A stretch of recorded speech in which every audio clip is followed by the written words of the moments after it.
Good foggy, creepy morning, and welcome to the first installment, and possibly the only installment, of the pointlessly modified Scion XB series of repair and science. Here we have the pointlessly modified Scion. Yes. And the reason why it's pointlessly modified is as follows. An actual name brand racing, the name brand Hotchkiss tuning. Okay, I think this is like a $300 bar. Okay, it's the most expensive brand that makes this type of thing for Japanese imports, and it's on a Scion. The other most expensive thing possible, an AEM name brand, actual name brand AEM cold air intake system. And I don't know what suspension modifications have been done, or if any, but we do have a set of actual name brand Heineke racing rims.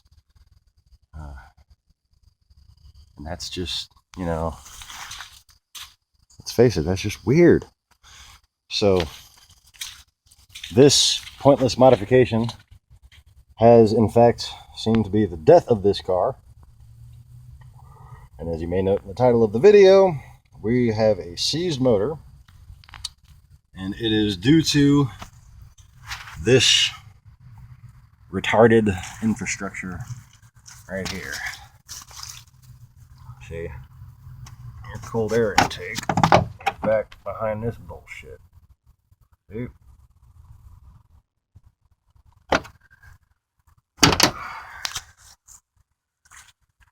What we're going to do is, well, optimistic at best. We are going to try to get down in this cavern down here, where we have a 19 millimeter bolt on the end of the crank. And I'm going to try to tag Eric the car guy in this, because if I'm unsuccessful, I would ask that he would reply to my video with better instructions, because he is obviously a better mechanic than I am. Speaking of Eric the car guy, Eric, you want that Integra? Come and get it. I will give you this Integra just to do a promo video with you, even if you want to make fun of me. Even if you want to, lovingly make fun of me. So, let's get started, shall we? To fix a seized Scion motor, you really only need two major things. You need a 19 millimeter socket on as thin a breaker pipe as possible. This is currently stiff to where I can angle it down in there, but still crank it because it can meet the edge of the bar. See, it's a good ways down in there. It's pretty long wrench.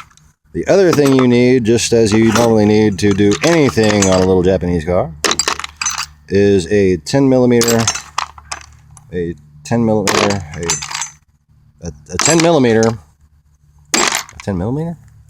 socket. Oh wait, no, I went inside for that, and it's in my pocket. 10 millimeter socket of science. So what we're going to do here is take off this guy right here. Okay. We're going to take off this guy right here and bend this up so we can get a little bit of, passageway through there. Got to be very careful not to strain this too much, but hopefully that's going to give us a little bit of extra room, just not having that brace on there. I would assume the brace is there because it holds it in place. Without the brace, it should move a little. So hopefully that'll happen and we won't bend this or break it. This does look very minimally malleable, so it should be able to flex a little bit as I'm working. And then we're going to take this big boy right here, and you're going to feed it down into the hole and attempt to crank the engine. And correct me if I'm wrong in the comment section, but I believe you crank it to the right on that little bolt down there. Okay, once you get it fixed, and you're going to want to just try to get that motor to spin. Now, at this point, you should have already checked your oil to see if there's water in it, to see if it looks like froth. See if there's just a bunch of rust sitting in there. Those are all bad signs. At this point, I think the car may have stalled before it got enough water to seize most of the engine. I'm looking at most likely just a little bit of water on the tops of the pistons, making them seize. Basically, the water was enough to put out the fire, and then it sat, and now it's got a day's worth of rust on it. So, I don't know if this is going to work. If it does, I'll make a part 2 video. If it doesn't, I conceivably may still make a part 2 video. So, hope this was helpful if you're having problems with your Scion. And I hope your Scion is not as pointlessly modified as mine is. Mine ass. Thanks everybody. Like and subscribe. Peace.